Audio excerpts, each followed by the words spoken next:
মাংস গরুর হাড় দুটোটা মিক্স করি। আমার এখানে 2 কিলো আছে, 2 কিলো আছে। আর আমি এগুলো পরিষ্কার করে নিয়েছি অনেক ভালো। আর গরুর মাংস আপনারা খুব ভালো বড় বড় করে রাখবেন। আর এর আগে একটু সামান্য সল্ট দিয়ে দিবেন। আমি সল্ট দিতেছি, এই দেখেন সল্ট দিলে মাংসগুলো একটু নরম থাকবো, নরম হইব। ওকে, এগুলো ভালো করে নাড়াচাড়া করবেন। এখন আমি এগুলো আমার সবগুলো আমার হাঁড়িতে দেব। দেখেন আপনারা, আমি আমার মাংসগুলো হাঁড়িতে দিয়ে দিছি। এখন আমি সবগুলা দেব, আপনাদেরকে দেখাবো। মনে রাখবেন আপনারা গ্যাসের চুলার আগুন আপনারা সামান্যভাবে রাখবেন, বেশি রাখবেন না। আমি অয়েল ছাড়া রান্না করব, অয়েল ছাড়া সবগুলো আস্তে আস্তে দিয়ে দেবো। এই দেখেন বাওয়ামপুরতে গার্লিক সবগুলো এরকম চিটাকে দিয়ে দেবো। অনিয়ন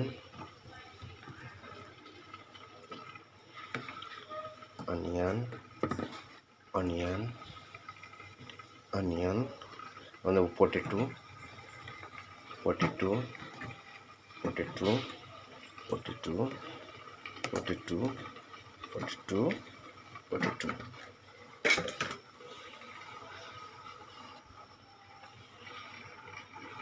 এখন দেবো আমি জিঞ্জার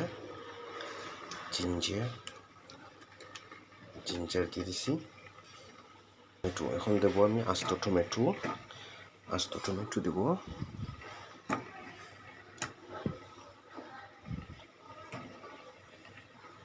এখন দেবো আমি সামান্য ব্ল্যাক পেপার। এখন আমি দেব কাঁচামরিচ। আপনারা নাগামরিচ দিলে আরও ভালো হয়, ফ্লেভারটা খুব ভালো হবে। আমার এখানে নাগামরিচ আমি পাই নাই, এর জন্য কাঁচামরিচ দিয়ে দেবো। কাঁচামরিচ দিয়ে দিলাম। জাল হবে না, ফ্লেভারটা খুব ভালো আসবে। দেখেন আস্ত টমেটো, আস্ত অনিয়ন, আস্ত জিঞ্জার, আস্ত গার্লিক। আমি এটা ভালোভাবে এখন নাড়াচাড়া করবো, এটাকে ফালতুভাবে নাড়াচাড়া করবো।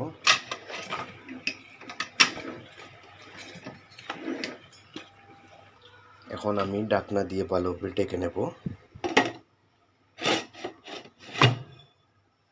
আপনারা দেখছিলেন আগে আমি লবণ দিয়েছিলাম, সল্ট 1 চামচ পরিমাণ। এখন আমি ফির আর 1 চামচ পরিমাণ লবণ দিয়ে দিলাম।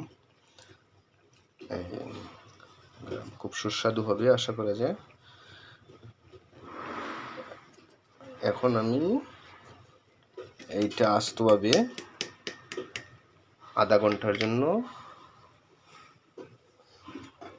ঢাকনা লাগাকে রাখতে। দেখেন